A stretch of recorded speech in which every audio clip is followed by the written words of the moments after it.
Hello learners, कैसे हैं आप सब। स्वागत है आपका अपनी चैनल एग्रीटेक में। तो जैसा कि आप जानते हैं, आज हम एक नया सब्जेक्ट चालू कर रहे हैं जिसका नाम है environmental studies and disaster management. मैंने इस सब्जेक्ट को दो पार्ट में डिवाइड किया है। एक पार्ट में हम इन्वायरमेंटल स्टडीज़ पूरा पढ़ेंगे एंड देन दूसरे पार्ट में हम डिज़ास्टर मैनेजमेंट को इन डेप्थ में पढ़ेंगे।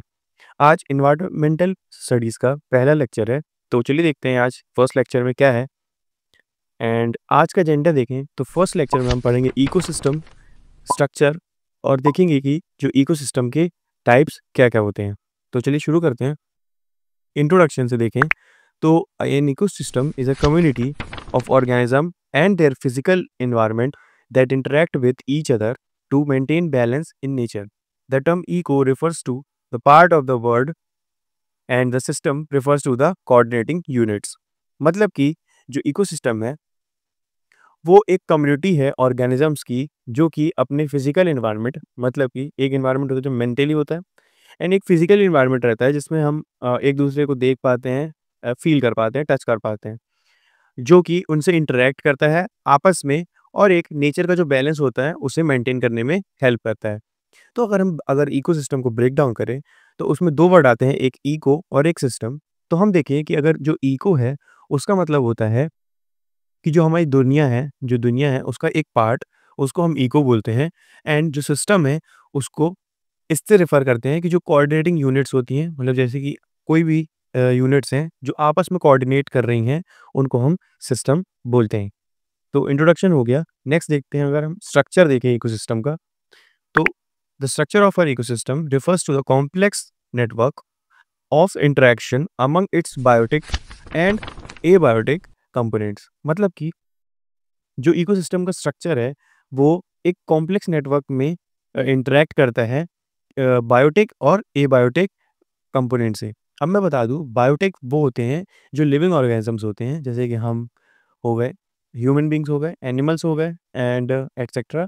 और एबायोटिक वो होते हैं जो नॉन लिविंग होते हैं, जैसे कि नॉन लिविंग हो गए ट्रीज, मतलब कि ऑब्वियसली वो लिविंग है बट वो मूव नहीं कर पाते हैं अपने स्टेट में, एक प्रॉपर जगह रहते हैं, तो इसलिए वो नॉन लिविंग में आते हैं।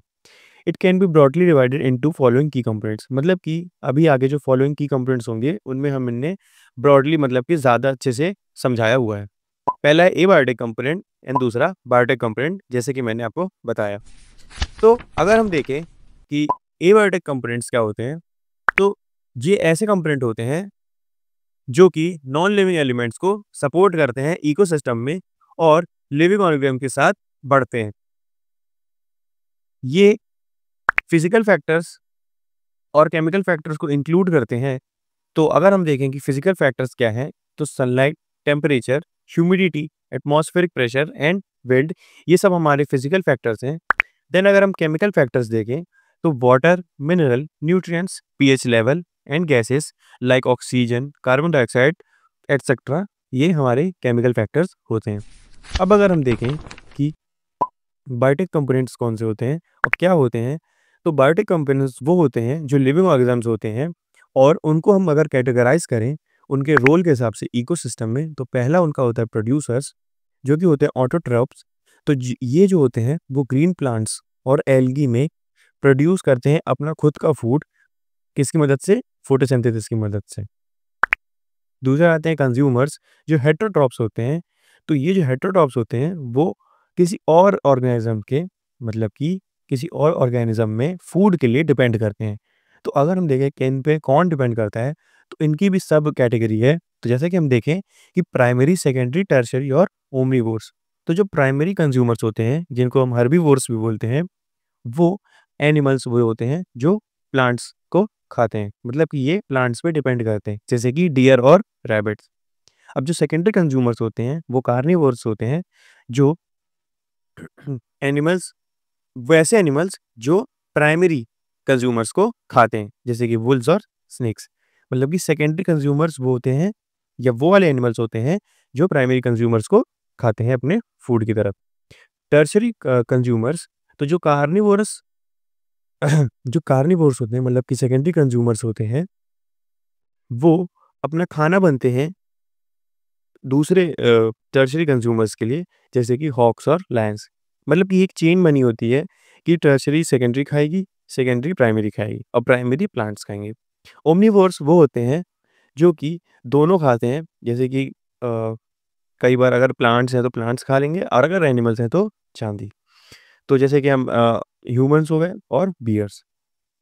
नेक्स्ट है हमारा डिकम्पोजर्स, जिसको हम सेप्टोट्रॉप्स भी बोलते हैं। तो वैसे ऑर्गेनिजम्स होते हैं जैसे कि फंगी, बैक्टीरिया, ये डेड ऑर्गेनिक मटेरियल को ब्रेक डाउन करते हैं और जो न्यूट्रन का रिसाइकलिंग प्रोसेस होता है उसको इकोसिस्टम में दोबारा चलाते हैं। देन हम देखें कि टाइप्स ऑफ इकोसिस्टम क्या होते हैं, मतलब कि इकोसिस्टम कौन कौन से टाइप्स पे है। तो समझते हैं कि पहले इकोसिस्टम क्या होते हैं एंड टाइप्स। तो इकोसिस्टम हम बहुत ज़्यादा क्लासीफाई कर सकते हैं अलग अलग टाइप्स पे, उनके इन्वायरमेंटल और जो इंटरेक्शन होती है उनके कंपोनेंट्स के, उनके बेसिस पे। तो अभी यहाँ पे हमारे पास प्राइमरी इकोसिस्टम के टाइप्स हैं, जैसे कि terrestrial ecosystem, aquatic ecosystem, artificial ecosystem, mountain ecosystem, polar ecosystem.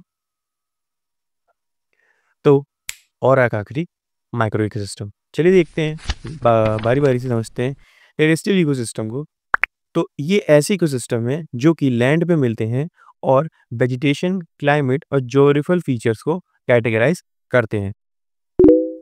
पहला है ग्लासलैंड इकोसिस्टम, जिसको हम दो पार्ट में देखते हैं, सैवनास और टेम्परेट ग्रासलैंड्स। तो सैवनास क्या होते हैं, ऐसे ट्रॉपिकल ग्रासलैंड्स जो कि अपने जो उनके ट्रीज रहते हैं वो स्कैटर रहते हैं, मतलब इधर उधर बिखरे होते हैं, बहुत ज़्यादा रहते हैं। और ये जो रीजन्स हैं वो हमेशा जो रेनफॉल वाला सीजन होता है उनमें देखा जाता है। और जो टेम्परेट ग्रासलैंड्स रहते हैं वो एक टेम्परेट रीजन्स में मिलते हैं जहाँ पे बर्फ ज़्यादा पड़ती है और वहाँ पे रेनफॉल कम होता है, जो कि ग्रासेस को और हर्बीवोरस को सपोर्ट करता है। अगला है डेजर्ट इकोसिस्टम। और डेजर्ट इकोसिस्टम में क्या होता है कि वहाँ पे रेनफॉल बहुत कम होती है और जो टेम्परेचर होता है बहुत ज़्यादा एक्सट्रीम होता है, बहुत ज़्यादा हाई रहता है। और जो वेजिटेशन रहती है वो भी बहुत स्पार्स होती है। और इसको हम अंदाज़ा लगा सकते हैं जैसे कि सहारा डेजर्ट हो गया, बहुत ज़्यादा हॉट है। एंड अगर देखें तो कोल्ड डेजर्ट में तो वो गोबी हो गया। Tundra ecosystem. तो टुंड्रा इकोसिस्टम वो होते हैं जो पोलर रीजन में फाउंड होते हैं और वो परमाफ्रॉस्ट और बहुत ज़्यादा लो टेम्परेचर को और बहुत कम वेजिटेशन, मतलब कि वहाँ पे जो वेजिटेशन का रेशियो है वो बहुत ज़्यादा कम होता है, कहाँ पे, टुंड्रा में। तो नेक्स्ट नाम आता है एक्वाटिक इकोसिस्टम, मतलब कि जो पानी वाला सिस्टम होता है उनको हम बेसिकली होते हैं एक्वाटिक सिस्टम। तो इसमें बोलेंगे तो फ्रेश वाटर इकोसिस्टम में river, streams, lake, ponds and wetlands देखते हैं। रिवर एंड स्ट्रीम्स तो flowing water bodies supporting diverse aquatic life, मतलब कि जो फ्लोइंग वाटर होता है, मतलब कि कहीं पे एक जगह पानी रुका हुआ नहीं है, वो फ्लो ही कर रहा है, जैसे रिवर्स हो गई, स्ट्रीम्स हो गई। तो जो उनकी बॉडीज रहती हैं फ्लोइंग वाटर की, वो एक डाइवर्स एक्वाटिक लाइफ, मतलब कि बहुत अच्छी और बहुत बड़ी एक्वाटिक लाइफ को सपोर्ट करता है। और लेक्स एंड पाउंड्स में देखें तो वहाँ पे पानी जो रुका रहता है वो अपनी साइज़ और सपोर्टिंग अलग-अलग फॉर्म और साइज़ के हिसाब से जो उनकी बॉडी रहती है उनको डिवाइड करता है। जो वेटलैंड्स रहते हैं वो ऐसे ही होते हैं जो सैचुरेटेड रहते हैं वाटर से और वो अलग ही एक यूनिक प्लांट और उनकी एनिमल की लाइफ को डिज़ायरेबल बनाते हैं। अगला है मरीन इकोसिस्टम। तो मरीन इकोसिस्टम क्या होते हैं, ऐसे ओशंस, कोरल रीफ्स और एस्टुरीज, इनको देखते हैं क्या होते हैं। तो ओशंस जो होते हैं वो एक बहुत बड़ा एरिया कवर करते हैं अर्थ का और वो वास्ट डाइवर्सिटी, मतलब कि जो उनकी डाइवर्सिटी होती है बहुत बड़ी होती है और वो अलग-अलग डिफरेंट ज़ोन्स में अपनी लाइफ को जीते हैं। और जैसे अगर हम देखें तो कोरल रीफ्स में, तो कोरल रीफ्स बहुत ही शैलो वार्म वाटर्स, मतलब कि बहुत ही कम सिकुड़ा हुआ और बहुत ही गर्म पानी में होता है, जो कि बायोडाइवर्सिटी तो बहुत ज़्यादा देता है। एस्टूरियस देखें तो ट्रांजिशनल ज़ोन्स होते हैं इसके, मतलब कि वो अपने ज़ोन्स को होता है बदलता रहता है जब वो रिवर या तो सी या तो ऐसे ही कुछ रिच न्यूट्रिएंट्स के साथ, जिसमें मतलब न्यूट्रिएंट्स बहुत ज़्यादा हो, उनसे जाके मिलता है और या तो बायोडाइवर्सिटी से मिलता है। नेक्स्ट है आर्टिफिशियल इकोसिस्टम। आर्टिफिशियल इकोसिस्टम वो होते हैं जो कि हम ह्यूमन के द्वारा बनाया गया होता है। तो अर्बन इकोसिस्टम मतलब कि cities, towns, human structures, limited natural vegetation और मॉडिफाइड हैबिटेट्स, मतलब कि जैसे आप सिटीज़ देखते हैं, टाउन्स देखते हैं और हमारा ह्यूमन की जो अलग-अलग स्ट्रक्चर्स जैसे हुआ है, पुल हो गया, ब्रिजेस हो गए और एक लिमिटेड नेचुरल वेजिटेशन, ये हमारी कुछ खुद की ही बनाई हुई आदतें हैं, तो वो होते हैं urban ecosystem. And agriculture ecosystem में देखें तो जैसे कि हम खेत बनाते हैं, उनमें क्रॉप्स उगाते हैं, लाइव स्टॉक बनाते हैं, कल्टीवेट करते हैं, मोनोकल्चर्स और उसके लैंडस्केप को मॉडिफाई करते हैं। अगला है हमारा माउंटेन इकोसिस्टम। तो जो माउंटेन इकोसिस्टम होता है वो बहुत ज़्यादा हाई एल्टीट्यूड पे मिलता है, क्योंकि आप देखते हैं कि जो माउंटेन रहते हैं वो हाई एल्टीट्यूड पे ही रहते हैं और उन पे क्लाइमेट्स का जो रहता है वेरिएशन आता रहता है उनके वेजिटेशन टाइप्स पे, जो कि ऑल्टीट्यूड पे डिपेंड करता है। तो ये इकोसिस्टम एक यूनिक अडैप्शन लेके चलता है, जैसे फ्लोरा एंड फौना। तो अगर हम देखें तो ये होता है इसका माउंटेन इकोसिस्टम और उनका वहाँ का कंडीशन भी बहुत ज़्यादा हार्श रहता है, मतलब कि अच्छा नहीं होता है।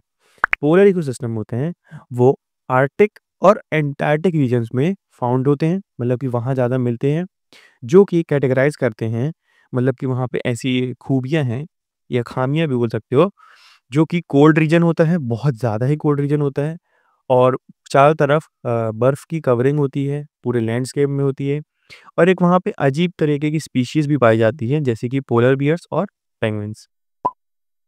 माइक्रो इकोसिस्टम लास्ट है हमारा।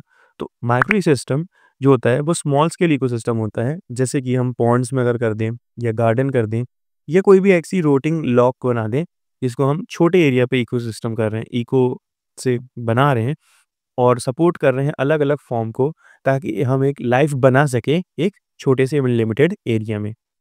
तो आज के लिए बस इतना ही। Thanks for watching learners. I hope आपको इकोसिस्टम के स्ट्रक्चर और टाइप्स समझ में आए होंगे। एंड अगर आपको ये वाली सीरीज़ अच्छी लगी एंड आज को वीडियो अच्छा लगा तो लाइक करें, चैनल को सब्सक्राइब करें और अपने फ्रेंड्स के साथ शेयर करें। मैं मिलता हूँ आपसे नेक्स्ट लेक्चर में, तब तक के लिए गुड लक।